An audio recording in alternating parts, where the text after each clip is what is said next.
Hey guys, Mr. Then here, Millennial Business and Finance Coach. I want to go ahead and introduce myself. For those of you that don't know me, my name is Carlos Then. I like to call myself Mr. Then, the Millennial Business and Finance Coach. And today we're going to go ahead and start our first episode of a series called the Credit Repair Roadmap. Essentially, what this means is we're going to go over each particular step in detail on how to repair your own credit. That's first, is going to require some background, some knowledge as far as what a credit score is and what a credit report actually is. But if you're one of those people who are tired of watching these videos online and looking up information online, and there seems to always be some pieces missing of the pie, stay tuned because I'm going to be sharing everything that I know about credit repair and how to repair it. So let's go ahead and get started without any further ado. I do want to, read this off so that you guys, understand that I'm going through each slide. I created this presentation so that it's very detailed and, it has screenshots. It has everything that you need to know about fixing your credit. So I want to go ahead and go through it so I don't forget anything. Don't mind me if I'm looking at the screen. I want to make sure that you guys are properly educated during this. And I'm not, I'm one of those people who hates editing things. So this is going up as is. If I screw up here and there, please forgive me. But, this is something that I want to give you. And it's raw, uncut footage of how to repair your credit. So, are you tired of being held back by poor credit? Say goodbye to financial barriers and say hello to a brighter future with our comprehensive credit repair video. If for any reason you watch this video and you do not want to repair your own credit, which you have every right to do under the Fair Credit Reporting Act, you can dispute things on your own, you can challenge things on your own, you can make sure that your credit report is as accurate as possible on your own. If you want to hire somebody, you can text me at 401-267-8436, or you can reach out to me on social media, of course. Comment below, that's also an option. So we'll move on here. All right. So, as I mentioned, I want to go ahead and introduce myself, which I already did, and I also want to go ahead and explain, some of the pieces of this particular credit repair process. The most important part, I guess you could say, is that there's something that's called a credit report, which is presented by the three bureaus commonly known as Experian, Equifax, and TransUnion. There's also something that's called a credit score. Now, your credit score is, it can be your FICO score, your Vantage score. There's one for insurance. There's one that's mortgages use. There's all sorts of ways to score what comes from your credit report. But the only way to affect your credit score is to change or manipulate the information on your credit report. So think of it as, you going ahead and having a report card and then having a GPA. Your report card is made up of your different classes, and those classes grade you on your homework, your attendance, different aspects of what you have to take in that course. So think of each course as an account, and then think of each account going ahead and being, broken into different pieces. And they'll go ahead and put your payment history, which is 35% of your credit report, your credit score, I apologize. They'll go ahead and have 30% of your score, which is utilization. So if you have a credit limit of $1,000 and you're using $500 of that credit limit, well, then that's 50% of your total limit. And that 50% is equivalent to the 30% on your credit score. So I know that can get a little confusing, with all these percentages being thrown out there, but trust me, just try to keep your credit card usage as low as possible and you won't have to worry about it. If you're using less than 30% on all of your credit cards, then you're using all 30% all around, and just try to keep it under 30. That's the magic number, at least. 15% is credit age, 10% is inquiries, and the last 10% is credit mix. So they look at, how your accounts are broken up, whether they're, collections, which is a bad thing, whether or not they are, you know, sorry, I lost my train of thought. Um, Whether or not you have loans, mortgages, um, revolving lines of credits, which are also known as credit cards, promissory notes like student loans, things of that nature. And all of those things come into play when they're coming up with your actual score. A lot of people don't know that FICO, your FICO score, the most popular one, FICO doesn't even stand for anything that has to do with financial anything. So go ahead and drop in the comments below if you know what FICO stands for. I'm going to go ahead and express what FICO stands for in a little bit for those of you that do know. Don't ruin it for the others. Now, obtaining your credit report is going to be the second part of this. Then we're going to go ahead and going into understanding your credit report. And then finally, we're going to go into spotting errors on your credit report. Shouldn't take more than 15, 16 minutes at most. So please stick around. It'll be worth it. Now, FICO. FICO, it really just stands for Fair and Isaac Corporation. So there's this guy named Fair, last name Isaac. Two geniuses get together, boom, they create the FICO score to figure out whether or not you are going to pay them back. And it's been used for quite a while now. Now, the importance of good credit. Obviously, you want to be able to access better loans, terms, and interest rates, easier approval for rental applications, lower insurance premiums, higher chance of approval for credit card applications, ability to secure higher credit limits. Why check your credit report? Well, you get to identify errors, detect fraud, improve your credit score, prepare for major financial decisions, and of course, you have the legal right to obtain it through the Fair Credit Reporting Act. Now, how to get your credit report? This is the fun part. Step one is going ahead and going to annualcreditreport.com. Annualcreditreport.com. I know the name, it says annual. But as of right now, you can actually get your report for free. I believe it's once per week. That's ever since COVID started. Once per week, you can go to this website and request your free credit report from all three bureaus, which is amazing. So you go ahead, you go to annualcreditreport.com. You click on the big red button in the middle that says request your credit report for free. You click on that. It's going to bring you to step two, where you fill in your information. You put all your legal information there, legal name, address, social security number, all that good stuff.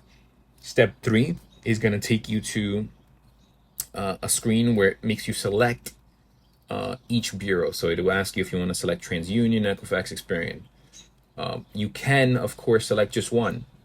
I would recommend selecting all three because, well, the bureaus don't share information.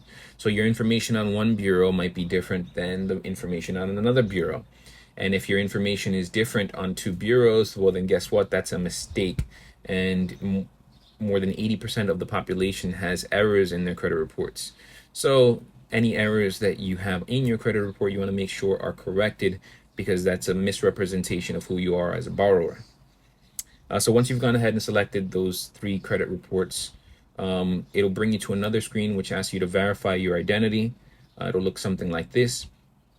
For me, it went ahead and texted me a code to my phone. I've had the same number for years. For you, it might be a little different. It might ask you some security questions. Don't be frightened. The security questions are pulled from your history, your transactions, where you've lived, things like that. And you would just answer the questions and just verify your identity. They want to make sure that you're not stealing somebody's identity in pulling these reports. So I have a sample of what those reports will actually look like, and I'm going to share those later on. So be sure to stick around, because I'm going to go through them and how to find the particular information in them that might be incorrect. But I also want to show you how to print, or in this case, save these particular PDFs that pop up to your computer or whatever it is you want to save them to, because once they're off your screen, they're gone. So you want to go ahead and pull that. It'll look something like this. It'll have a file number for TransUnion, for example. And then you want to go ahead and click on the top right-hand corner, is typically where they'll be on each bureau. Now you want to understand that this process is something that is making you go to each website basically for each bureau, and each bureau has different ways to authenticate you, as well as different ways to advertise to you and things of that nature. So one thing that got me a little agitated, I guess you could say, while I was going through the process, is that I went ahead and hit save print. Of course, when you hit save print, it's going to want to default to a print. But if you just click on destination on your phone or on your computer, whatever it might be, you can click on that and scroll down to the section that says save as PDF. And when you click save as PDF, it'll switch the print button to save. Once you do that, don't be scared. It's going to be a lot of pages. Mine was 113 pages, but it could be more than that. So don't be scared. It's going to be a lot of pages, a lot of information. But once you finish that, there might be pop-ups that pop up. So this is one that popped up for me, about get smarter about your credit, sign up for TransUnion email. And it literally would not go away until I put my email in there. So, you can hit cancel a few times and it'll go away. But I guess I was on the screen for so long that they just were like, okay, well, you need to put your email in there or you're not going to get access to your credit report. So these are just ways for them to, advertise to you. One of the most, I guess, profitable businesses is information. And the more information they have on you, the more they can sell you and things of that nature. So once you've gone ahead and done that, on the top, you're going to see this particular screen on the top during the entire process. And you want to click on that to get your next credit report or finish, whichever one you want to do. Once you do that, a screen will pop up kind of like warning you, asking you if you want to go back to annualcreditreport.com. You do want to do that because it'll bring you back to the annual website that the 3 bureaus created, and then it'll bring you over to the next bureau. Now, once you've done that, okay, boom, boom, it'll bring you to this screen here where you had left off. It'll show a check mark next to the credit report that you had just downloaded or printed, and then you would just click on the next one to move on to the next particular credit report. Same thing, boom, boom, boom. When you're done with that, you click return to annual credit report. On the last one here, it went ahead and asked me some particular security questions, which was Experian, even though it did send me, I believe, a link it was. But nonetheless, you just answer those questions and it'll give you access to your credit report. So very important. Now, understanding your credit report is divided into several key sections. That's personal information, which contains your name, address, or other identifying information, such as this here, Carlos then, Carlos A then, Carlos Ariel then. That's all me. So I have 3 ways of identifying myself. If there was anything that seemed a little different on there, then I would dispute it. Credit accounts lists your credit history, including loans and credit cards. Credit inquiries shows who has checked your credit.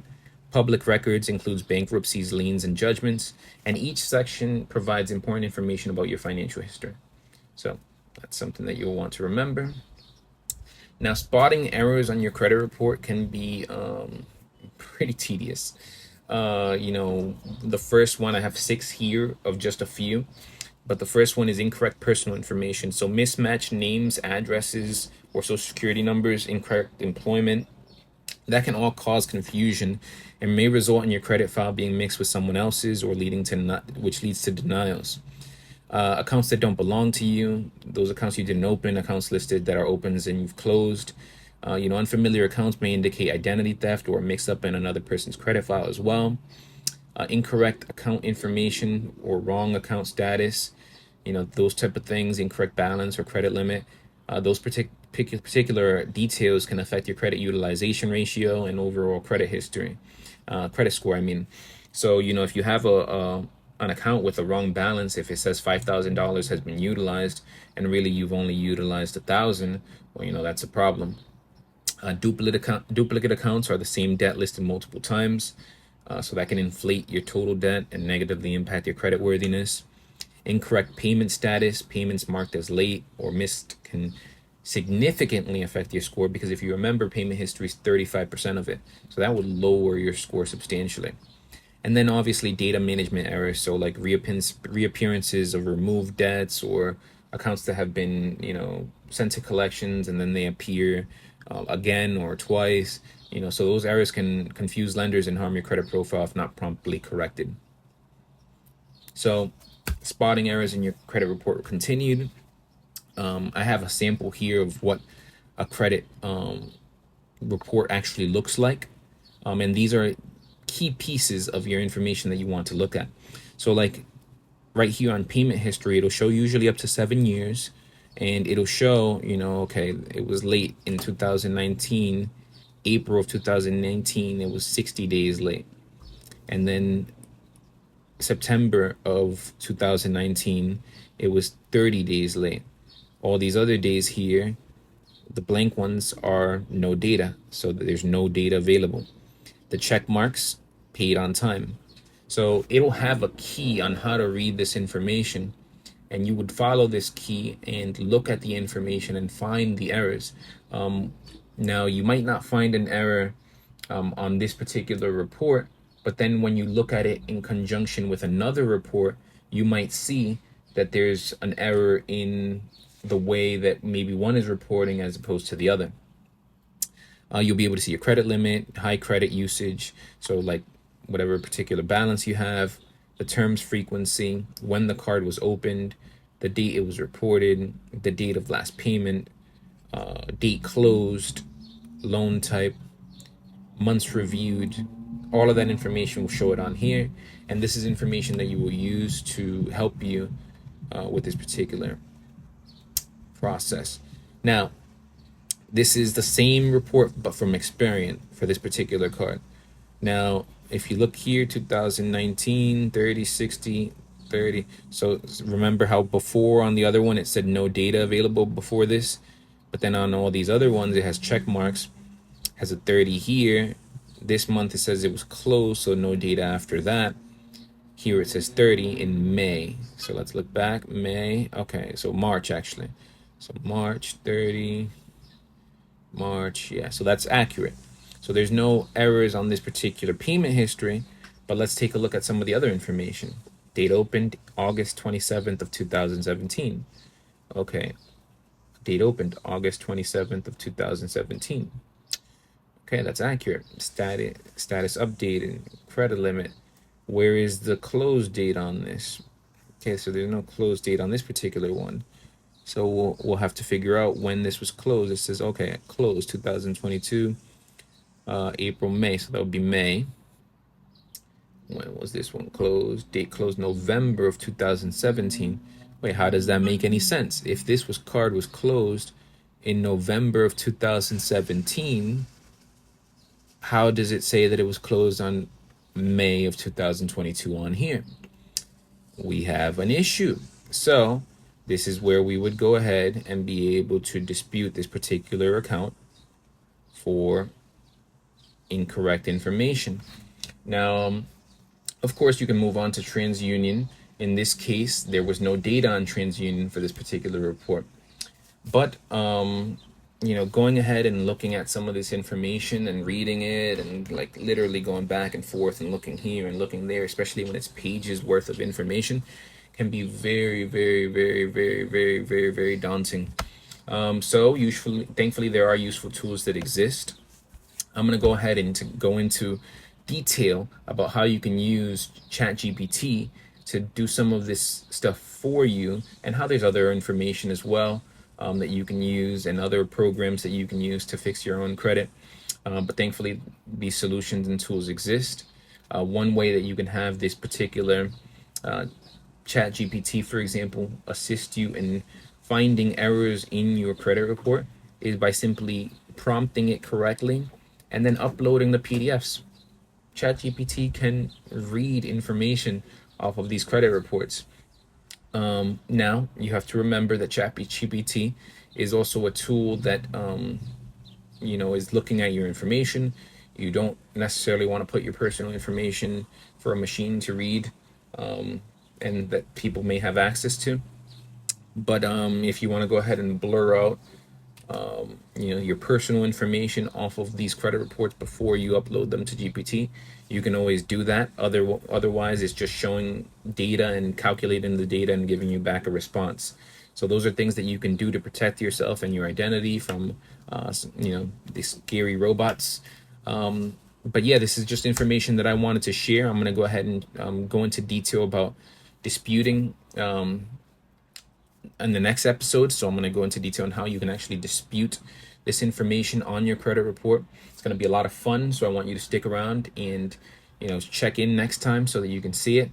Let me go ahead and make this screen bigger. Boom, boom, boom, boom, boom, boom, boom, boom, boom. Oh wait, it's already bigger. Nonetheless, this is my first time putting up this episode, so please feel free to like, share, comment, subscribe. I'm really trying to grow my channel. I'm really trying to get better at this, but I need your help to do it.